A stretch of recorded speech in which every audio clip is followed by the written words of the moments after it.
أول حاجة يلا نجهز المكونات.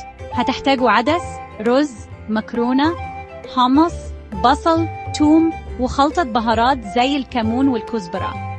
وما تنسوش صلصة الطماطم اللي هتضيف طعم حلو قوي. ابدأوا بسلق العدس والرز كل واحد لوحده. لما يستووا حطوهم على جنب وابدأوا يسلقوا المكرونة. وأثناء ما المكرونة بتتسلق يلا نعمل البصل المقرمش.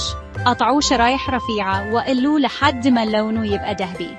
يا جدعان ريحة مطبخكم هتبقى تجنن. بعد كده نعمل صلصة الطماطم. شوحوا الثوم، ضيفوا البهارات وسيبوها تتسبك مع الطماطم. هنا بقى السحر بيحصل يا جدعان. دلوقتي رصوا كل حاجة فوق بعض. ابدأوا بالرز والعدس في القعر، وبعدين طبقة مكرونة وفوقها الحمص، وصبوا صلصة الطماطم اللذيذة فوق كل ده. وأخيراً رشوا البصل المقرمش على الوش. وكده عملنا كشري مصري في البيت. صدقوني الأكلة دي هتعجب الكل. جربوها وقولولي رأيكم في التعليقات تحت.